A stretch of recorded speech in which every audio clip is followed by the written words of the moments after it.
जनाब हजरत मूसा है वो आपके मेरे लजपाल मोहम्मद रसूलुल्लाह सल्लल्लाहु अलैहि वसल्लम। अब औलाद नेमत है खुदा की तरफ से, औलाद रिज़्क है खुदा की तरफ से, लेकिन औलाद आ जाने के बाद खालिक़े कायनात ने माँ बाप के ऊपर औलाद के 4 हक बयान किए। उम्मत की तश्कील के लिए मुआशरा अच्छा करना ज़रूरी है। मुआशरा अच्छा करने के लिए अपना ख़ानदान बेहतर करना ज़रूरी है। बेहतर ख़ानदान के लिए अपना घर बेहतर करना ज़रूरी है।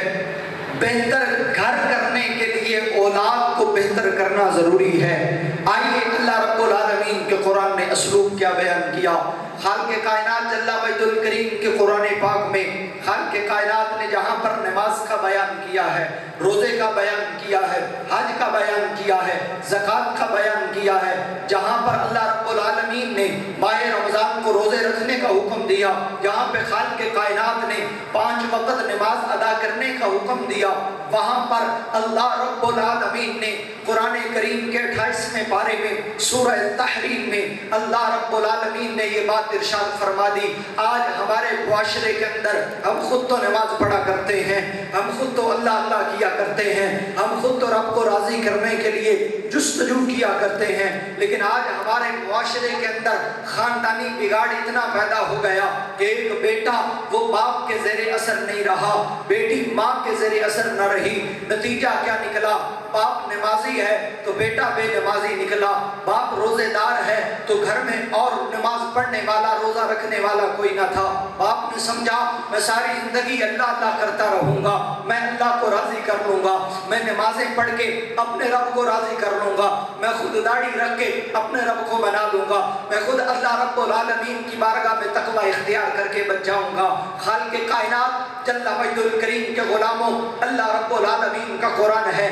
आज के जुमातुल मुबारक का पहला उन्वान जुमातुल मुबारक का, ये माह रमज़ान का पहला जुमा है, इसका पहला उन्वान तरबियत औलाद मैंने इसलिए रखा कि पूरे माह रमज़ान का ताल्लुक औलाद की तरबियत से है, माह रमज़ान का ताल्लुक औलाद के तकवे से है, माह रमज़ान का ताल्लुक मुआशरे से है, माह रमज़ान का ताल्लुक हुज़ूर अलैहिस्सलाम की अमानत से है। और हुज़ूर अलैहिस्सलाम ने जो आपको अमानत अता की है, अल्लाह रब्बुल आलमीन ने जो आपको अमानत अता की है, वो सबसे बड़ी अमानत खालिक़े कायनात ने जो दी है वो आपको औलाद की सूरत में अमानत अता की है। पूरी दुनिया सबसे बड़ी अमानत जो अल्लाह ने तेरे सपुर्द की वो तेरी औलाद है। रुपया पैसा माल दौलत बाद में इसका नंबर आता है, सबसे पहला नंबर जो तेरे ज़िम्मे अल्लाह ने डाला है अमानत की सूरत में, वो अमानत तेरी औलाद है। आइए अल्लाह का कुरान में खालिक़े कायनात जल्ला वजहुल करीम ने सूरह तहरीम में इरशाद फरमाया, 28वां पारा है। अल्लाह रब्बुल आलमीन फरमाते हैं या अय्युहल्लज़ीना आमनू, ऐ ईमान वालो, कू अनफुसकुम व अहलीकुम नारा, फरमाया ईमान वालो, कू बचो, अनफुसकुम अपने आप को बचाओ, व अहलीकुम और अपने आप को बचाने के बाद दूसरा नंबर अपने घर वालों को बचाओ, अपने अहल को बचाओ। किससे या अल्लाह? फरमाया अहलीकुम नारा, फरमाया आग से बचाओ, जहन्नुम से बचाओ, वक़ूदुहन नास वल हिजारा, फरमाया जिस जहन्नुम का ईंधन खालिक़े कायनात ने आदमी और पत्थर को बनाया है। अपने घर वालों को बचाओ, सबसे पहली जिम्मेदारी इंसान पर तरबियत औलाद है। और औलाद की तरबियत करने का तरीका यह है, आका नेमत हबीब परवरदिगार सल्लल्लाहु ताला अलैहि वसल्लम से मोहब्बत करने वालों, एक औलाद का अपने माँ बाप पर 4 किस्म का हक है। कितने हक हैं? कितने हक हैं? जब आप 4 हक औलाद के अदा करोगे तो बाद में औलाद पे हक है माँ बाप का। अगर कोई माँ बाप अपने औलाद के हक अदा नहीं करता, औलाद के हकूक अदा नहीं करता, तो उसे कोई हक नहीं पहुंचता कि वो अपने हकूक का तकाजा करे औलाद से। वो रब की बारगाह में पहले खुद मुजरम ठहरेगा।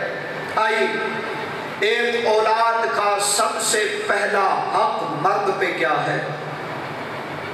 बड़ी तवज्जो के साथ आक़ाए नेमत हबीब परवरदिगार सल्लल्लाहु ताला अलैहि वसल्लम से मोहब्बत करने वालों, अरब का बहुत बड़ा शायर था।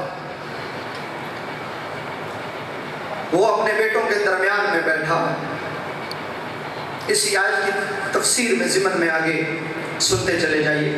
अपने बेटों के दरमियान में बैठा और बैठ के कहने लगा, बेटा मैंने तुम्हारे पैदा होने से पहले तुम पर एहसान किया है। मैंने तुम्हारे पैदा होने से पहले तुम पर क्या किया है? पैदा अभी तुम नहीं हुए थे, अपने बेटों को कहने लगा अभी तुम पैदा नहीं हुए थे, मैंने तुम पर एहसान किया है।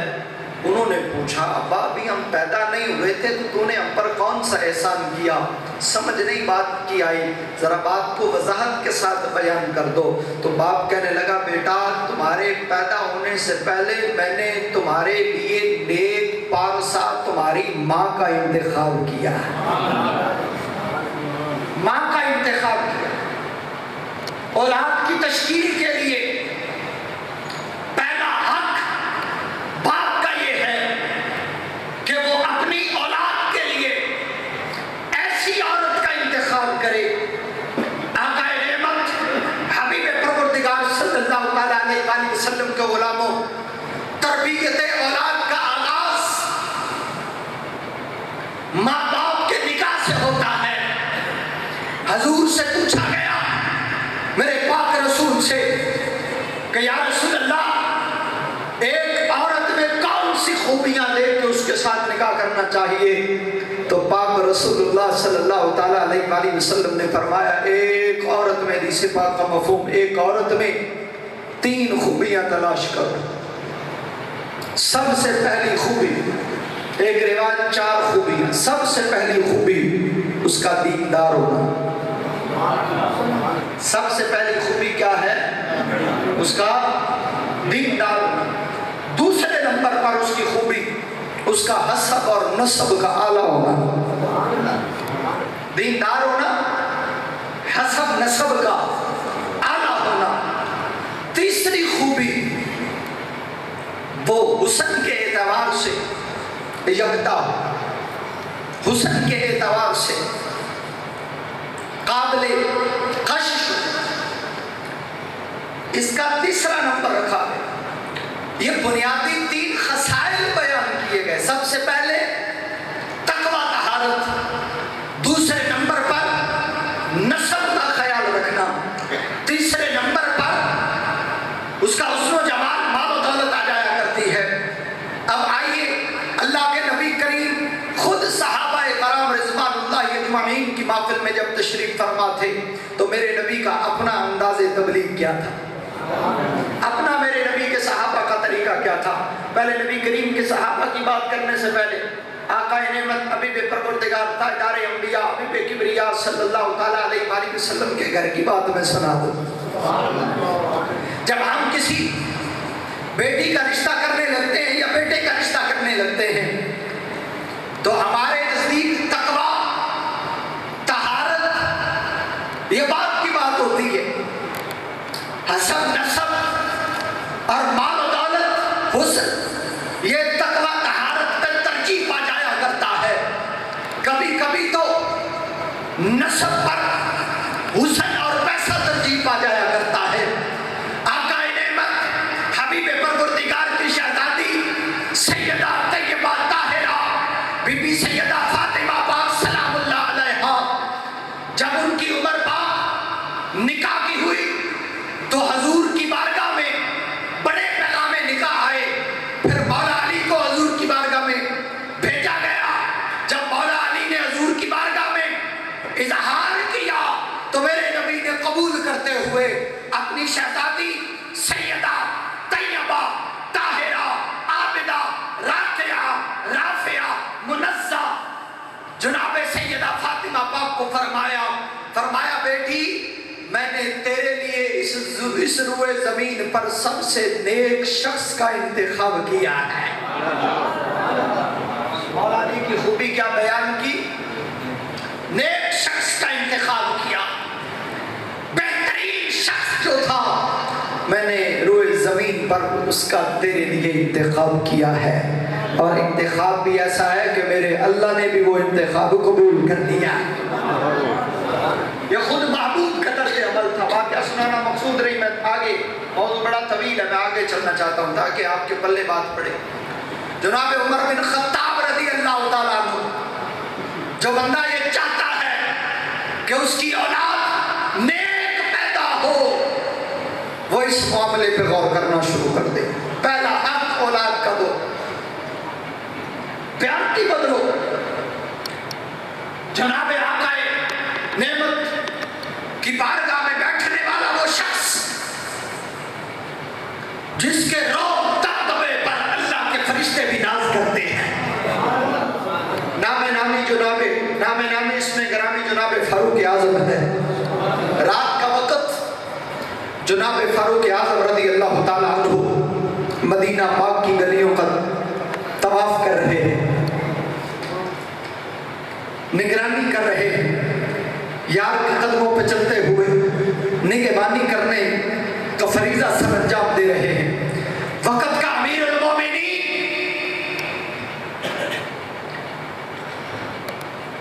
निगरानी करते करते एक दरवाजे से आवाज आना आपको शुरू हो गई। दरवाजा बंद था, आपका गुलाम भी साथ। आप ठहर गए। आवाज ही आ रही थी कि माँ अपनी बेटी को ये कह रही थी कि दूध के अंदर पानी को मिला लिया जाए, पानी को मिला लिया जाए। बेटी ने ये सुना तो कहने लगी, अम्मा उमर की अदालत का पता है? माँ बोली, बेटा रात की इस तन्हाई में कौन उमर इस वक्त देख रहा होगा? बेटी पुकार के कहने लगी अम्मा उमर तो सो रहा है, उमर का रब तो जागता है। फारूक आजम ने जब ये बात सुनी, गुजर गए। अगले दिन गुलाम के जरिए पैगाम भेजा अपने बेटे के लिए, उस बेटी का। तो औरत कहने लगी, हुजूर ये बंदा परवरी किस लिए? अमीरुल मोमिनीन का शहजादा मेरी बेटी के लिए कौन सी खूबी थी कि आपने मेरी बेटी को कबूल किया है? फरमाया, आज मैं बताता हूँ जमाने को। फरमाया, मैंने तुम्हारी बेटी के दिल में वो खौफे खुदा देखा है, वो अल्लाह का खौफ जो तुम्हारी बेटी के दिल में है, वो किसी और के दिल में मैंने नहीं देखा। मैंने इसको अपने बेटे के लिए पसंद कर लिया। अब उसी के बदन से खालिक कायनात ने एक बेटी पैदा की। जनाब हज़रत उमर बिन खत्ताब के बेटे शादी हुई इसी खातून, और इसी खातून से जन्म लेने वाली नस्ल से एक वो शाहकार पैदा हुआ जिसको जमाना हज़रत उमर बिन अब्दुल अजीज रज़ी अल्लाह ताला अन्हु कहा करता है। यकम रमज़ान मुबारक अभी गुजरा। आपको पता है यकम रमज़ान मुबारक को कौन दुनिया में आया था? कौन दुनिया में आया था यकम रमज़ान मुबारक? आज 2 रमज़ान मुबारक, आज 2 रमज़ान मुबारक, कल 3 हो। ठीक है, यकम रमज़ान को दुनिया में कौन आया? ज़हनों पे जोर डालिए, और अगर ना ज़हन उधर जाए तो फिर तवज्जो से सुनते चले जाइएगा। एक बंदा जो अल्लाह का इतना मुत्तकी परहेज़गार, आक़ाए नेमत हबीब परवरदिगार सल्लल्लाहु अलैहि वसल्लम से मोहब्बत करने वालों, अगर तुम चाहते हो तुम्हारी औलाद नेक बने, तुम्हारी नस्ल नेक पैदा हो, तो उनकी विलादत से पहले उनका हक अदा करो। वो हक विलादत से पहले उनके लिए नेक पारसा माँ की गोद तलाश करो। नेक पारसा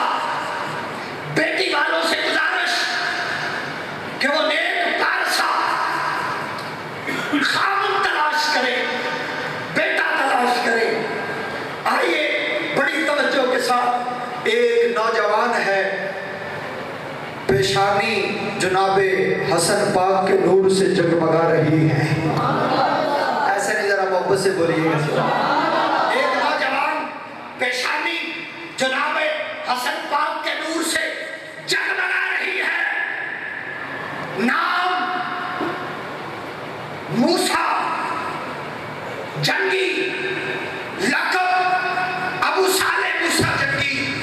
नौजवानी के आलम में, बापन के आलम में, बापन और अपनी वजाहत के एतबार से ये सैयदजादा एक नहर के किनारे पे चलता खरामा खरामा जा रहा है। आता हुआ सेब देखा, जी किया तो उठाया और पकड़ के खा लिया। अभी खाना था, शरीयत इजाजत देती है, लेकिन फौरन दिल में वो तकवा पैदा हुआ और ख्याल आ गया कि पता नहीं किसका था। फौरन ख्याल आया कि पता नहीं किसका था। फौरन वापस पलटे जिधर से पानी आ रहा था। ये नौजवान चलता चलता चलता चलता चलता चलता वापस पहुंचा तो देखा एक बाग है सेब का, जिसकी एक टहनी लटकी हुई है नहर में। ये तरबियत औलाद पे पहला हिस्सा है, लटकी हुई है नहर में। जब ये नौजवान उधर पहुंचा तो पता चला कि इसी बाग का वो फल है, क्योंकि आधा खाया था आधा पड़ा था। पलटे बाग के अंदर पहुंचे तो बाग का माली पूछने लगे कि ये बाग किसका है। माली से पूछा तो कहने लगा ये बाग एक बड़े हसीनो जमील हुसैनी सैयद का है।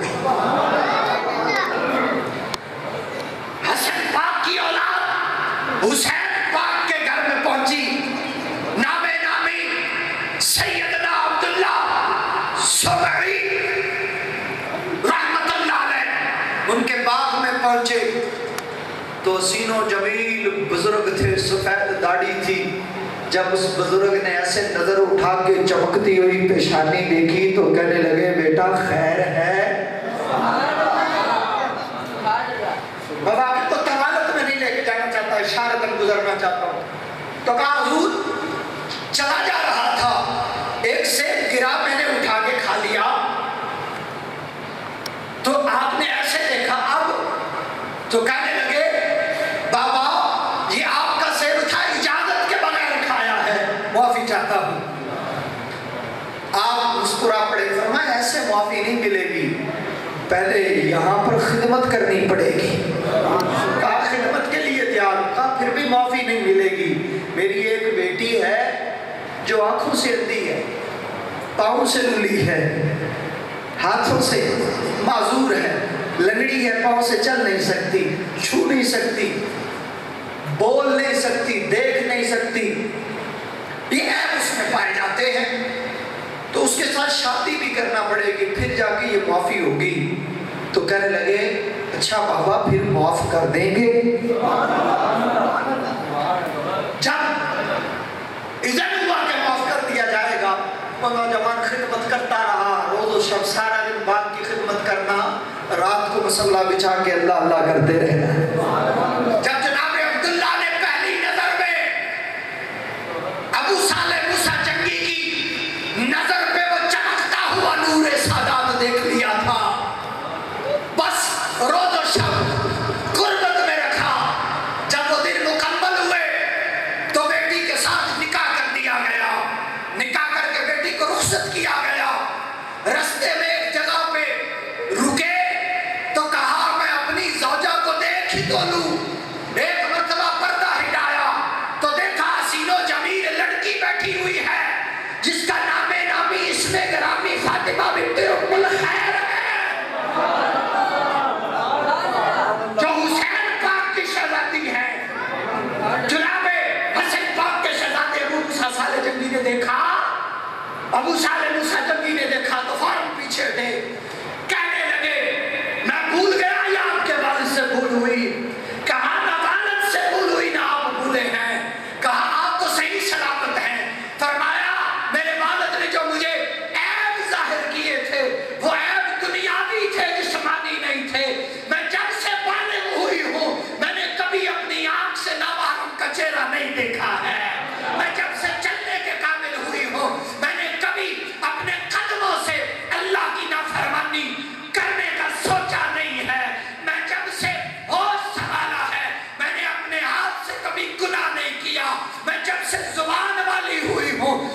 सिवाय कुरान के अल्लाह की नाफरमानी मैं अपनी कभी जुबान इस्तेमाल नहीं की। जब भी जुबान इस्तेमाल की है कुरान पढ़ते हुए अल्लाह की फरमाबरदारी में की है। मैं गूंगी इसलिए थी कि कभी मैंने गुनाह वाली बात जुबान पे नहीं लेके आई। कानों से माजूर इसलिए कि कभी नामहरम की आवाज मैंने नहीं सुनी। ये दुनियावी जितने ऐब थे मैं उनसे अपने आप को मैंने रोक के रखा था। तो अल्लाह रब्बुल आलमीन का करम हुआ। अगर वालिद जनाब अबू मूसा साले जंगी इतने अबू साले मूसा जंगी जो है वो इतने तकवे वाला अगर वालिद हो और माँ फातिमा बिन्ते उम्मुल खैर हो। आइए मैं इस माँ का तज़किरा करता चला जाऊं बड़ी तवज्जो के साथ। ये माँ जब अपने ब्याह के घर आई तो खालिक़े कायनात ने इस माँ की गोद में यकम रमज़ानुल मुबारक को वो हसीनो जमील बच्चा दिया जो पैदा होता है लेकिन माँ का दूध नहीं पीता।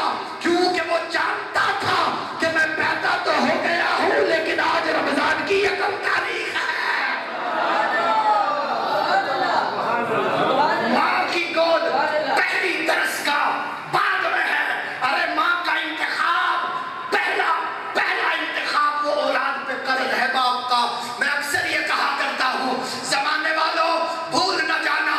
मैं अक्सर ये कहा करता हूँ कि अगर माँ सैयदा हाजरा हो तो गोद में पलने वाला बच्चा जमाने का इस्माइल नबी हुआ करता है।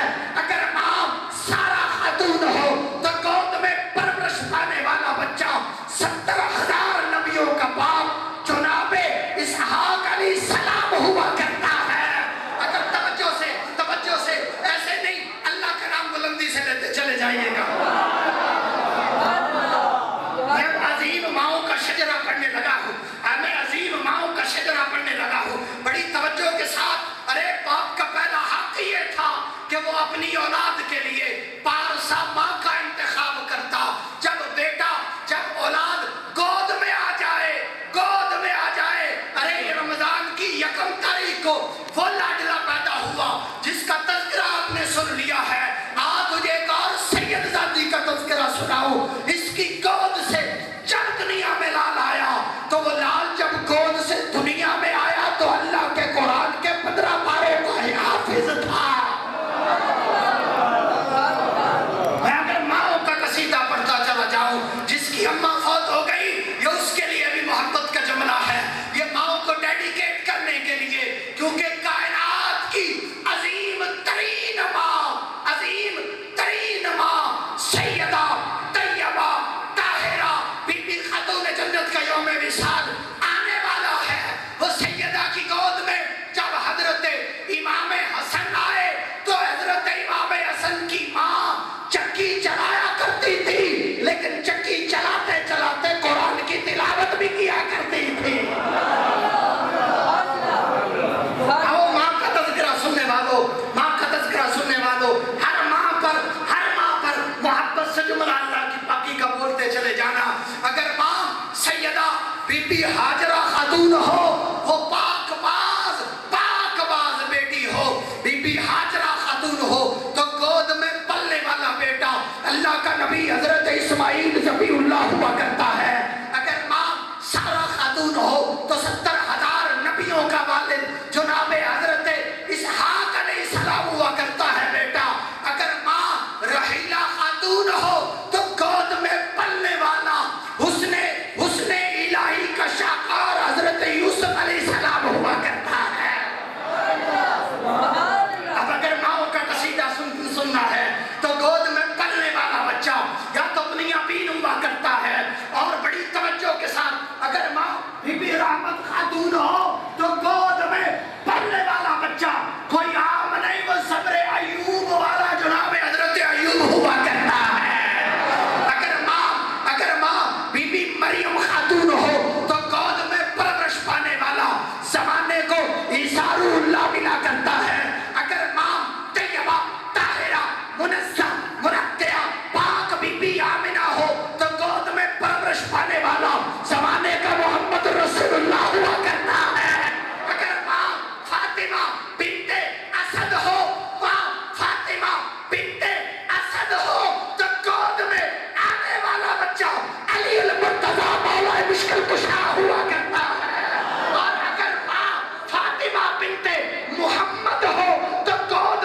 सुबहानी हुआ करता है। और बड़ी तवज्जो के साथ अगर माँ सैयदा ज़ुलेखा खातून हो जाए तो गोद में आने वाला सैयदना निज़ामुद्दीन औलिया हुआ करता है। पहला हक ये है तुम पर कि अपनी औलाद को बेहतरीन माओं की गोद दो। दूसरा हक ये है कि जब तुम्हारी औलाद आने वाली हो, और मैंने भी औलाद के दुनिया में आने के बाद के तज़किरे को शुरू नहीं किया। दूसरा हक ये है कि माँ की गोद में उसकी परवरिश नूर से की जाए, जुल्मत से ना की जाए। ये बाप का हक है, बाप की जिम्मेदारी है, औलाद का हक है। दूसरा हक, हुजूर अलैहिस्सलाम ने फरमाया रिज़्क़े हलाल खिलाना है। हदीस पाक को दूसरा हक रिज़्क़े हलाल खिलाना। जब बेटा पैदा हो जाता है तो फरमाया पैदा होने के फौरी बाद से लेकर 7 साल तक उसे अपने सीने से लपेट के रखो। पहला हक दुनिया में जब तुम्हारी औलाद आती है तो ये है कि जिस चीज की तुमने उसे घुट्टी देनी है वो इसके हलाल की हो। औलाद की तरबियत हलाल रोटी पे करो। आज का जुमा सुनने वालों, तरबियत औलाद मदीने का बाजार है। मौला हसन हुजूर की उंगली पकड़कर बाहर खरामा खरामा मामूम के साथ है। ऐसा नहीं जरा गज के बोलो मदीने का बाजार है।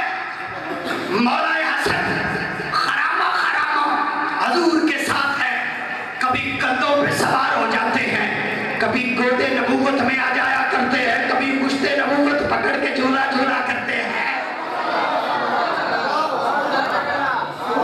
सामने देखा महबूब गुलामों से गुफ्तगू करने लगे तो खजूर का ढेर पड़ा था, छोटा सा थाली में था या वैसे था। हसन पाक ने आगे बढ़े, एक खजूर उठाई और अपने मुंह मुबारक में डाल ली। आका नेमत हबीब परवरदिगार उठाओ किताबे सही है। हुजूर ने ऐसे उंगली मुबारक डाली, डाल के खजूर को बाहर निकाला। फरमाया बेटे हसन, ये सदका है जो सैयद के लिए अल्लाह ने हलाल नहीं किया है।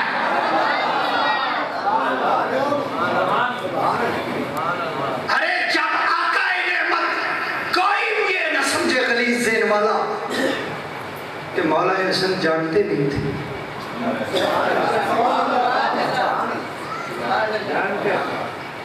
हुजूर न जानते थे, सब जानते थे, मगर तरबियत उम्मत के लिए हलाल हराम मिक्स करके अपने बेटों के लिए जमा करके जाने वाली मेरी कौम, अगर नाना इमामुल अंबिया हो और बेटा जुनाबे हसने मुज्तबा हो, एक खजूर हराम की खाने की इजाजत अल्लाह उन्हें भी नहीं देता। उनको भी मना कर दिया। रवाया जिनके मनसब पाक हो वो कभी नापाक के पास जाया नहीं। आज हम देखें सारा दिन मंडी पे छावड़ी उठाने वाले मेरे दोस्त आते हुए 1000 रुपया तुझे हलाल का मिलेगा, लेकिन तूने दिल बहलाने के लिए इन बच्चों के नाम पे आते हुए किसी की रेडी से एक टमाटर उठा लिया, मटर उठा लिया, थोड़ी सी चीज उठा ली, कहा चलो कोई नहीं बच्चे सुलझ जाएंगे। कयामत वाले दिन ये जो तूने खिलाया है ना, ये तेरी औलाद का बेड़ा गर्क दुनिया में इसने कर दिया, क्योंकि जो नूर रिज़्क़े हलाल से पैदा हुआ था, तेरे हराम की जुल्मत ने उस नूर को बुझा दिया। यही हराम नहीं, एक बंदा नौकरी करता है, उसमें बेईमानी करना शुरू कर दे, हलाल हराम रिश्वत खोरी करके बड़ी कोठी बना ले। मैंने बड़े लोगों को देखा है, दर्जा बन के मुलाजिम होते हैं, इतने इतनी बड़ी लविश जिंदगी गुजार रहे होते हैं पैसों से, तोहफे तोहफे से। आका नेमत हबीब परवरदिगार सल्लल्लाहु ताला अलैहि वसल्लम के गुलामों, ये तोशा खाना का आज मसला बना हुआ है ना, बना हुआ है तोशा खाना का। पीरों पर ये तोशा खाना अप्लाई नहीं होता, मौलवियों पे तोशा खाना अप्लाई नहीं होता। वीडियो बन रही है, नरकट में जाना जाएगी। अगर इमरान खान को, नवाज शरीफ को कोई मुल्क पाकिस्तान का सदर होने के नाते तोहफा पेश करे तो हम कहते हैं ये पाकिस्तान की सरकारी प्रॉपर्टी है। तो रसूलुल्लाह के दीन के नाम पे जो तोहफा मौलवी या पीर को पेश किया जाता है वो किसकी प्रॉपर्टी है?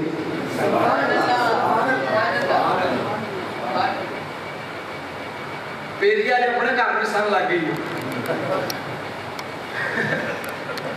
बड़ी तेज छुरी है इस्लाम की इस मामले में। आका नेमत हबीब परवरदिगार के गुलामों, एक लुक्मा जो तुम अपनी औलाद के लिए हराम का शामिल करते हो, चाहे वो बैंक का रखे हुए पैसे हो, चाहे वो बददियानती से कारोबार में कमाई गई दौलत हो, कयामत का दिन होगा, मत समझिएगा रोजे नमाज हज ज़कात तुम्हें बचा लेंगे। बाबा फरीदुद्दीन कैसकर सरकार से किसी ने पूछा, हुजूर इस्लाम के रुकन कितने हैं?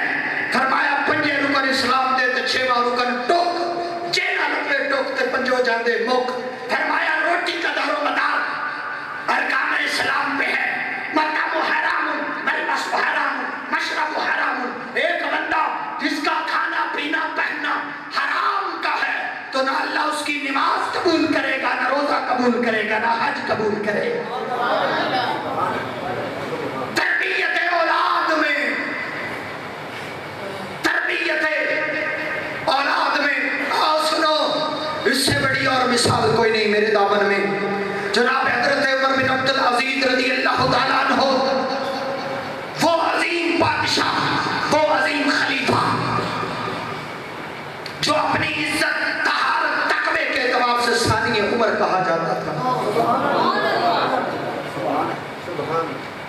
वो जी मेरा जीपी फंड पड़ा हुआ जी, मेरा ये फंड पड़ा हुआ, मैंने वो भी इन्वेस्टमेंट की है, वो भी इन्वेस्टमेंट की है। मैंने ऐसे इन्वेस्टमेंट करने वालों को देखा है, उनकी कोठियों में भी बाद में उल्लू बोलते हैं, उनकी कब्रों पे भी उल्लू बोलते हैं।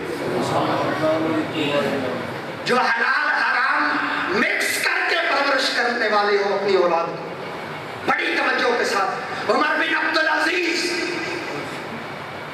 रज़ियल्लाहु ताला अन्हु, आपके विसाल का वक्त करीब आ गया, आपकी औलाद इकट्ठी हो गई तो फौरन हजरत उमर बिन अब्दुल अजीज ने रोते हुए अपनी औलाद को जुमला कहा।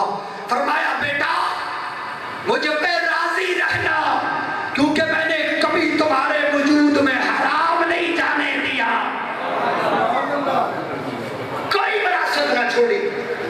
कहा बेटा मैं तुम्हें अपने रब की बारगाह में अपने मुखालिफ दलील नहीं बनने देना चाहता। औलाद का दूसरा हक तरबियत औलाद में रिज़्क़ हलाल है। अगर तू अपनी औलाद को रिज़्क़ हराम खिलाता है तो मत समझना तू अपनी औलाद को एडिसन कॉलेज में ना पढ़ा सका, शरीयत नहीं पूछेगी। अपनी औलाद को एमए की डिग्री ना दिलवा सका तो शरीयत नहीं पूछेगी। बेटी को डॉक्टर ना बना सका, शरीयत नहीं पूछेगी। और तेरा बेटा छाबड़ी उठा के गुजारा करे, शरीयत नहीं पूछेगी।